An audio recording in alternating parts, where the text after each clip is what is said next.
Welcome to టీ10. నేను రేవతి. అంతర్జాతీయ ముడి చమురు ధరల్లో భారీ తగ్గుదల చోటు చేసుకుంటున్నప్పటికీ భారత్ లో పెట్రోల్, డీజిల్ ధరలు మాత్రం నింగిలోనే ఉన్నాయి. ప్రపంచ మార్కెట్ లో ఈ ఏడాది ఏప్రిల్లో బ్యారెల్ ముడి చమురు ధర $92 ఉండగా తాజాగా $70 దిగువకు పడిపోయింది. సెప్టెంబర్ 9న ఏకంగా $69 పలికింది. 6 నెలల్లో దాదాపుగా 20% ధరలు దిగి వచ్చాయి. 2021 డిసెంబర్ నాటి కనిష్ట స్థాయిలో చమురు ధరలు పలుకుతున్నాయి.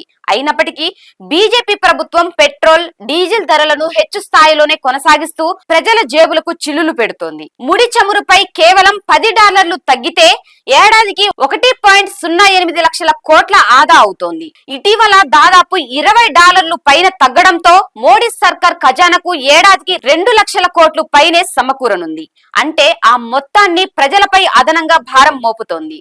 పెట్రోల్, డీజిల్ ధరలపై దేశవ్యాప్తంగా ప్రజల్లో తీవ్ర నిరసన వ్యక్తం అవుతున్న నేపథ్యంలో ఇటీవలి సార్వత్రిక ఎన్నికలకు 2 ఏళ్ల ముందు నుంచే ధరలను సవరించడం ఆపేసింది. పెంచిన ధరలను కొనసాగిస్తోంది. చివరిసారిగా 2022 ఏప్రిల్లో లీటర్ పెట్రోల్, డీజిల్ మీద నామమాత్రంగా ₹2 ధర తగ్గించింది.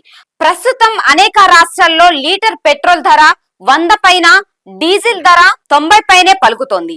గ్లోబల్ మార్కెట్ లో ముడి చమురు ధర నిలకడగా కొనసాగితే దేశీయంగా పెట్రోల్, డీజిల్ ధరలు తగ్గే అవకాశం ఉందని ఇటీవల కేంద్ర చమురు శాఖ కార్యదర్శి పంకజ్ జైన్ అన్నారు. కానీ చమురు ధరలు దిగి వచ్చినప్పటికీ కేంద్రం ఇప్పటికీ హెచ్చు ధరలను కొనసాగిస్తూనే ఉంది. భారత్ తన చమురు అవసరాల్లో 88% దిగుమతులపైనే ఆధారపడుతోంది. ప్రపంచంలోనే అతిపెద్ద ఇంధన వినియోగదారుల్లో భారత్ ఒకటిగా ఉంది. రష్యా ముడి చమురు ఇప్పటికీ తక్కువ ధరకే లభిస్తుందని కేంద్ర మంత్రి హర్దీప్ సింగ్ పూరి గత వారం స్వయంగా ప్రకటించారు. దాంతో రష్యన్ కంపెనీల నుంచి మరింత చమురును కొనుగోలు చేయడానికి సిద్ధంగా ఉన్నట్లు తెలిపారు. ఫిబ్రవరి 2022లో ఉక్రెయిన్, రష్యాల మధ్య నెలకొన్న భౌగోళిక అనిశ్చితుల వల్ల యూరప్ దేశాలు రష్యా చమురు దిగుమతిపై ఆంక్షలు విధించాయి.